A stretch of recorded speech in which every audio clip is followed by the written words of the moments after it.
बैठे होते हैं तो वो अंग्रेज पूछते हैं जो नाश्ता लेने के लिए आते हैं कि ये कौन सी कौम है, तो कहते हैं ये सीडीए के वो मुलाजिम है जो इस शहर को साफ सुथरा रखते हैं।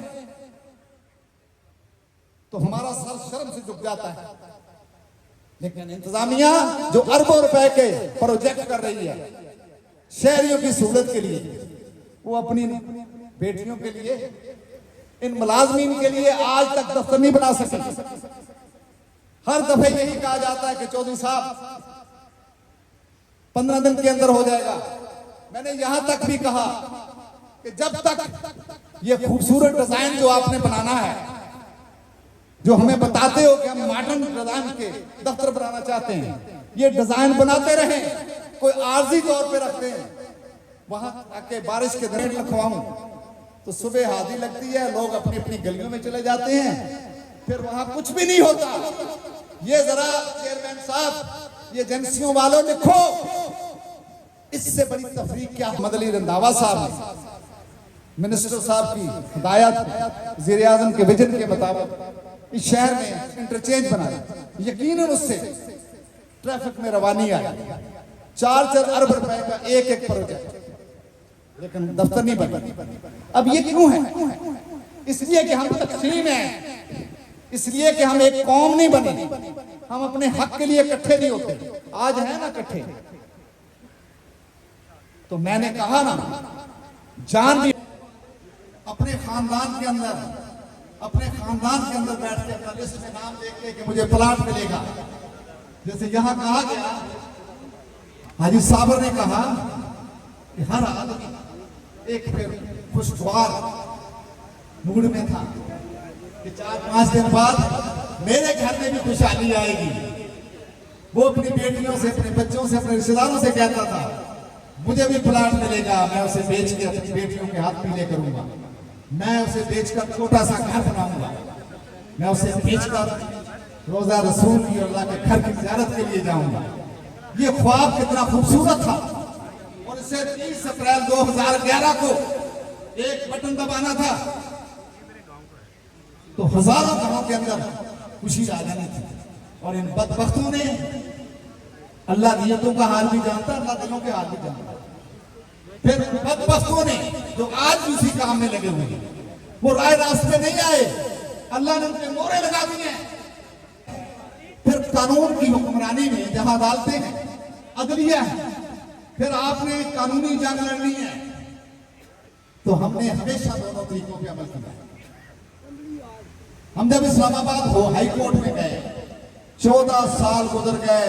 मेरी बहनों भाइयों जरा सुनिए, मैं पसे मंजर थोड़ा सा बयान कर दूं ताकि आपको पता चले कि आपके साथ हुआ क्या। 14 साल गुजर गए। 30 अप्रैल 2011, ये नोट कर लें एजेंसियां वाली भी, 30 अप्रैल 2011 को सीडीए मजदूर यूनियन के मुआहदे के तहत रिटायर मुलाजमीन को, जिनकी तादाद 3500 थी, बेवा को जो 150 रह गई थी 500 को आपने दे दिया था। ये अल्लाह का कैसा कर्म है कि सीडीए मजदूर यूनियन ने अपनी बेवा बहनों को, बेटियों को और यतीम बच्चों को 500 प्लाट दिए और 150 रह गई थी उनके लिए। और ये जो आप बैठे हुए हैं, जो शहर की रात दिन खिदमत कर रहे हैं, आपके लिए 4000 प्लाट मंजूर कराया। फिर इम्तियाज अनायतुल्लाही साहब मोहतरम चेयरमैन थे, फिर उनसे एक चिट्ठी इशू कराई कि कुरानदाजी की जाए। 30 अप्रैल 2011, सब सुन लें, नोट कर लें डायरी पे, तो हमारा राइट है। अब मैं आज बड़े दुख और अफसोस से कहता हूं कि अगर मैं इशारा कर दूं जनाबे चेयरमैन साहब, फोर्स है ना आपके पास, पुलिस है ना, लाठी है ना आपके पास, बंदूक है ना आपके पास, इस्तेमाल है ना आपके पास, ये जान हाजिर है। कितने लोग चले जाते हैं, कोई रोड पे मर जाता है एक्सीडेंट में, कोई हार्ट अटैक से मर जाता है, तो किसी न किसी तरीके से बहाने बनते हैं।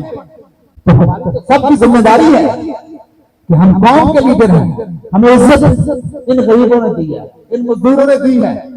हम हाजिर हैं आपकी लाठियां खाने के लिए भी, आपकी गोलियां खाने के लिए भी, और जेल जाने से भी हम इसलिए कि क्या आजाद कौम है हम, जब हमारा हक नहीं दिया जा रहा तो इस गुलामी से बेहतर है वहां जाएंगे, वहां भी दाल मिल जाएगी हमारा। और सबको पता है चौधरी यासीन का तो मसला ही नहीं खाने का।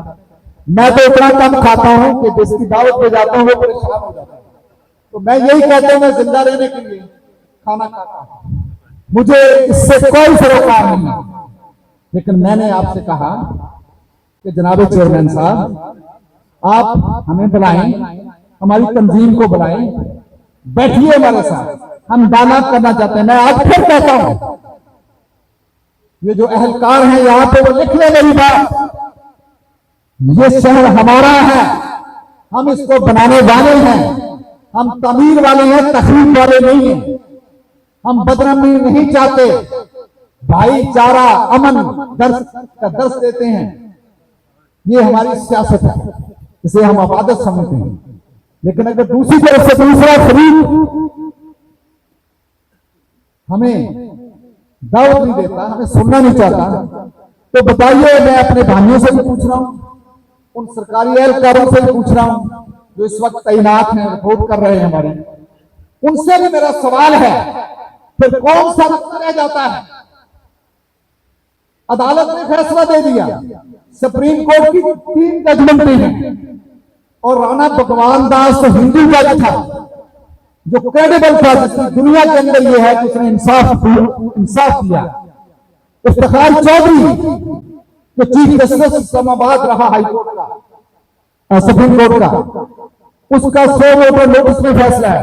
मौलवी अनवारुल हक पिंडी हाई कोर्ट के अंदर फैसला दिया गया कि सीबीआई के मुलाजमीन को प्लाट दें, और फिर मौजूदा मोहतरम जज साहब जस्टिस अमीन मनहास साहब,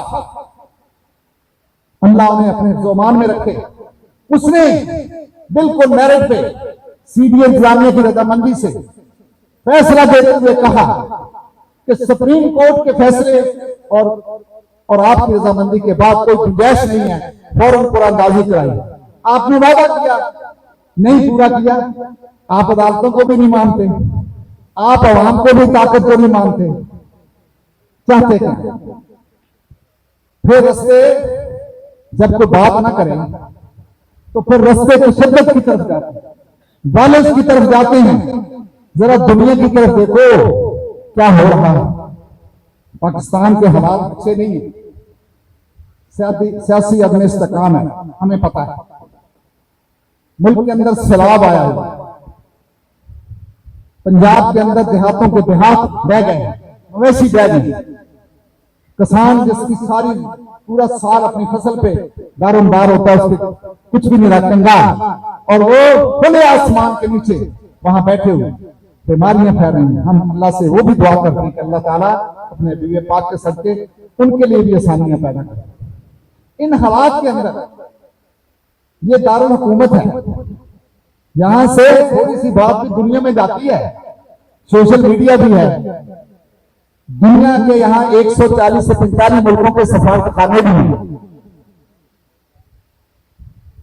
तो यहाँ अगर सीबीआई के मुलाजिम को मैं ये कह दूं, जो आपने देखा, सारी एजेंसियों ने देखा, हमारे मीडिया ने देखा कि लोग किस हद तक बेजार हैं, किस हद तक बेचैन हैं, और वो बार बार मुझे कह रहे हैं कि चौधरी यासीन, ये मफामत की पॉलिसी, ये मोहब्बत की पॉलिसी, ये मुज़ाकरात की बातें छोड़ दो, हमें इशारा दो, हम घिराव करेंगे। तो जब फिर ये अब लीडर की जिम्मेदारी होती है, तो उसने अपनी कौम को लेके भी देना है और तसादम से भी बचाना है। तो मैंने कभी ये काम नहीं किया अपनी जिंदगी में, लेकिन आप मुझे क्यों इस उम्र में इस तरफ लेके जाते हैं कि अगर मैं इशारा करूं तो फिर क्या हो? तो साधन के अंदर नुकसान होता है। जंग जब लड़ी जाती है तो जंग के नुकसानात होते हैं, अमन और भाईचारा तरक्की का रास्ता है।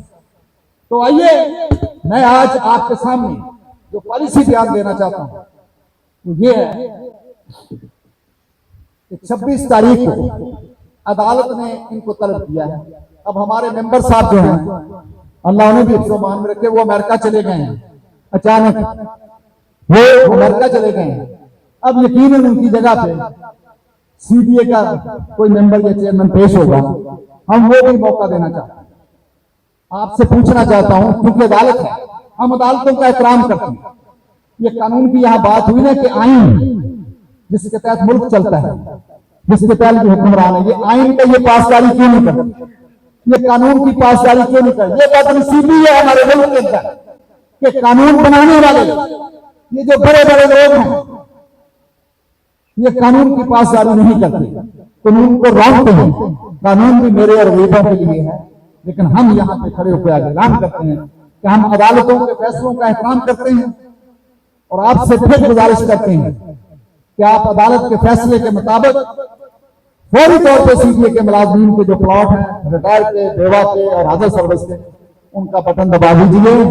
जिंदगी बड़ी थोड़ी है, आपका नाम होगा, आपको दुआएं मिलेंगी, किसी की बेटी, किसी का बेटा, कोई बहन, कोई माँ, कोई बेवा, कोई यतीम, कोई गरीब बला, आप उनकी दुआ से हमारी बख्शिश हो जाएगी, आपकी भी दावा साहब हो। आपके ऊपर क्या दबाव है? तो आइए मैं कहता हूं, हमें बुलाइए, मैं अपनी टीम के साथ अभी आपके साथ बैठने को तैयार हूं। हमें बता दो दीजिए कि सुप्रीम कोर्ट अदालतें उज़्मा होती है, हाई कोर्ट अदालतें आलिया होती है, तो आइन और कानून के तहत तो वज़ीर आज़म भी उसका फैसला मानने का पाबंद है। 3 वज़ीर आज़म सुप्रीम कोर्ट ने फारिग कर दिए। नवाज शरीफ साहब को हुक्म दूरी पे और उसके बाद इमरान खान साहब को आधे घंटे के अंदर, फिर यूसुफ रजा गिलानी साहब को 2 मिनट की सजा देकर फारिग कर दिया वज़ीर आज़म को। अगर अदालत के हुक्म से वज़ीर आज़म जो है वो फारिग हो जाती हैं और वो उसकी मानते हैं, तो जनाबे चेयरमैन साहब आपको और सीबीए बोर्ड को क्या हो गया है? आप भी मान लें, हमारे साथ बैठे, जो मुश्किल है वो हमें बताएं, मिलकर मुश्किल काल निकालते हैं, कोई मुश्किल नहीं है। और ये जो टॉप लोग हैं ना, इनसे बचें। और जिनको आप हीरो कहते हैं, ये हीरो बैठे हुए हैं, ये सुबह के बैठे हुए हैं, इस गर्मी के मौसम में बैठे हुए हैं, अपना घर बार छोड़ के, अपने दफ्तर छोड़ के आपके दरवाजे पे बैठे हुए। अगर वाकई आप हीरो को कहते हैं तो फिर जरा सोचिए तो सही कि आप हीरो को उनको हक दे दें, इनको प्लाट दे दें। इनके घरों में जब खुशियां आएंगी तो ये नहीं तो इनके बच्चे तो आपको दुआएं देंगे ना। तो आप इन चीजों से महरूम क्यों रहना चाहते हैं? मैं आज आप सब लोगों की राय से नहीं, मैं एक बतौर नुमाइंदा आपका, एक तो मैं आपका बहुत शुक्रगुजार हूं, वहां से लेके यहां तक इतनी देर तक बैठना, इस गर्मी के मौसम में बैठना, इससे पता चलता है कि आपका जज्बा जो है वो बता रहा, आपका जोश बता रहा कि आप अपने हक के लिए हर वक्त तैयार हैं। और मैं कसम उठाकर कहता हूं कि जब आवाम इस तरह आती है तो मैं हमेशा कहता हूं कि अगर आप मेरे साथ खड़े हुए तो मैं हर महाज के ऊपर आपकी जंग लड़ने के लिए तैयार हूं। कभी भी आप नहीं देखेंगे, जिस हाल में भी हूं आपके साथ, और आपके प्लाट का इशू के अलावा जो आपके इशू है ना, उन पे भी एक एक पे बात हो रही है। उम्मीद करता हूं कि इनको देखकर ये जो झलक है, चेयरमैन साहब फौरी तौर पे हमें बुलाएंगे और बुला के हमें बताएंगे कि कब तक कुरानंदाजी होगी और कब तक प्लाट मिलेंगे। इसके साथ साथ जो हमारी बहुत सारे इश्यूज हैं जो पाइपलाइन में हैं वो कब तक हल होंगे। तो फिर मैं जनाबी चेयरमैन साहब, हम तो नारे लगाने वाले लोग हैं, फिर हम आपको बुलाएंगे, वज़ीर दाखिला साहब को बुलाएंगे, इतना बड़ा यहाँ प्रोग्राम करेंगे, खुदा का भी शुक्र अदा करेंगे और खुदा के हुक्म के मुताबिक आपका भी शुक्रिया अदा करेंगे। नारे तकबीर, नारे रिसालत, नारे हैदरी, सदा हक, सदा हक, सदा हक, सुनते ये साथते। वो अभी मैंने वो बातें नहीं करनी, मुझे मेरे साथी कह रहे हैं कि आप ये करें। मैं देखें जनाब चेयरमैन साहब, आपने भी जज्बात, आपके भी यहाँ लोग होंगे, आपकी एजेंसियां भी होंगी, आप चीफ कमिश्नर भी हैं, तो सारी एजेंसियां भी आपको रिपोर्ट करती हैं, तो वो भी बताएंगे कि किस हद तक लोगों के जज्बात हैं। अब मैं अगर इनको जज्बात को ठंडा कर रहा हूं तो इसका कुछ तो क्रेडिट मुझे देना। अब ये कोई ना समझे कि मैं किसी उस चीज से घबराता हूं, लेकिन मैं तसादम से हमेशा परहेज करता हूं, क्योंकि उससे मसाइल जन्म लेते हैं। और ये कैपिटल है, ये मुतहम्मल नहीं हो सकता इन हालात के अंदर कि हम दारुल हुकूमत के अंदर बदअमनी पैदा हो जाए, दुनिया को पैगाम जाए। ये सीबीए के अंदर जो अमन सा सुकून सा नजर आता है इनको, ये सुकून नहीं है, ये अमन नहीं है। जिसके पीछे एक तूफान छुपा हुआ है, उस तूफान को हम रोक के बैठे हुए हैं। हमारी कदर करें और हमें कहें कि देते हैं जी, हम एक एक तनख्वाह भी मुलाजिम को देते हैं। इसलिए कि शंघाई कॉन्फ्रेंस हुई तो पूरे मुल्कों के सरबराहों ने वजीर आजम पाकिस्तान मोहम्मद शहबाज शरीफ साहब को मुबारकबाद दी। उन्होंने जनाब चेयरमैन साहब आपको मुबारकबाद दी। 3-3 बजे तक हमारे लोग शंघाई कॉन्फ्रेंस के अंदर मेजबानी के लिए शहर की सफाई सुथराई में, एनवायरमेंट के लोग 4-4 बजे तक काम, एनपीओ के लोग, तमाम शोबों के लोग काम करते रहे अपने मुल्क की इज्जत के लिए। और आपकी इज्जत में इजाफा हुआ तो यकीनन हमारी इज्जत में इजाफा हुआ। मैं आज प्लाटों के साथ साथ वो तो अदालती फैसला है ना, वो तो आपको अमल करना ही पड़ेगा, वरना फिर वो अडयाला जो है ना, अब तो नई जेल भी आपने बना दी है यहाँ, तो उसका भी इफ्ताह होने वाला है, तो वहां फिर अदालत के अमल तो आपको करना पड़ेगा। लेकिन मैं आज कहता हूं तो कोई तो खुशखबरी दे दो। उस शंघाई कॉन्फ्रेंस के अंदर सारे मुल्कों ने आपको मुबारकबाद दी, आप जिनको हीरो कहते हैं उनके लिए एक तोहफा का ऐलान कर दें। तब भी मैं कहूंगा कि जनाब चेयरमैन साहब आपको वाकई अपने हीरो से प्यार। अगर हीरो को वो भी नहीं देते तो फिर मैं समझता हूं कि नहीं, ये बहुत बड़ा तजाद है। इसी तरीके से जो बाकी मिसाइल हैं, पाइपलाइन, फौरी तौर पर सीबीए के नुमाइंदों के साथ बैठ जाए, प्लाटों से लेकर तमाम चीजों को, प्लाटों की हमें डेट दे दें कि हमने 26 के बाद वहां कोर्ट के अंदर कह दें कि जी हम 2 दिन बाद, हर चीज तैयार है, नक्शे बने हुए हैं, प्लाट लगे हुए हैं, आपकी मर्जी से लगे हैं, प्लानिंग वालों ने लगाए, उनका शुक्रिया, मेंबर प्लानिंग का शुक्रिया, उसने असेंबली अप्रूव की है। तो आप ये वहां पे अपने नुमाइंदों को, अगर आप खुद जाएं तो और बड़ी बात है, आपके कद में इजाफा होगा कि आपने अदलिया का एहतराम करते हुए मेंबर की जगह आप चले, आप जाके वहां कहें कि हम जनाब 2 दिन बाद बैलेटिंग कर देंगे और मुलाजिम को हक दे देंगे।